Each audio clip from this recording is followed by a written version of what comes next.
Барлықтарыңызға сәлем. Бүгін мен сіздерге өте дәмді әрі қарапайым жолмен дайындалатын қазан кебаптың рецептімен бөлісемін. Ол үшін жақсылап жуылған етімізді ұсақтап турап,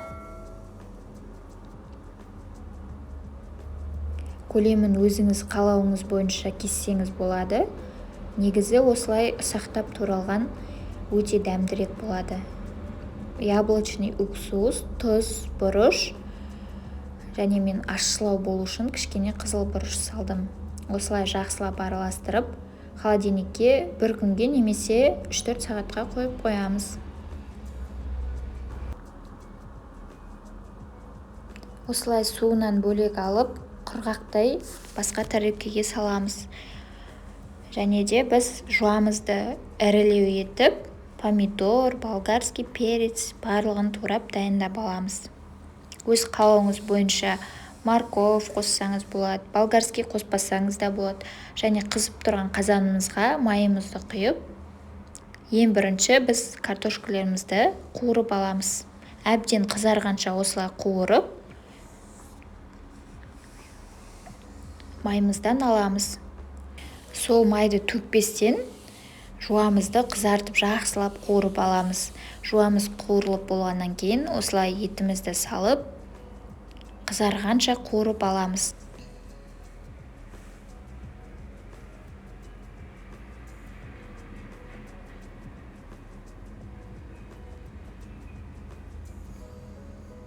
Міне осылай қызартып жақсылап қуырып алдық.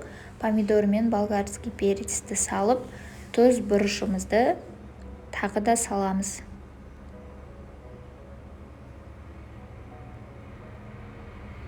Егер сіз ащы болған қаламасаңыз, қызыл бұрышты салып керек емес.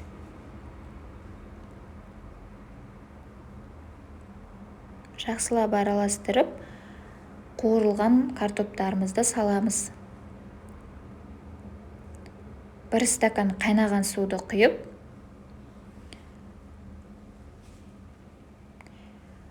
отты ең аз мөлшерге қойып қоямыз, жай қайнау үшін. Қақпағын жауып, 1-1,5 сағатта пісіріп аламыз. Егер сіздің етіңіз тез пісетін болса, 40 минутта піседі.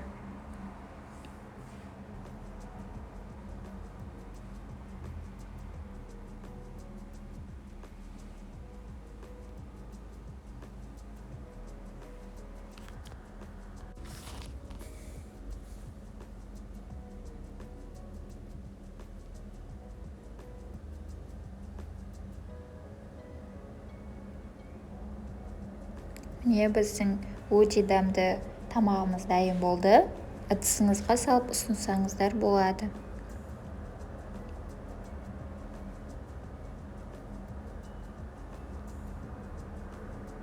Міне осылай өте дәмді.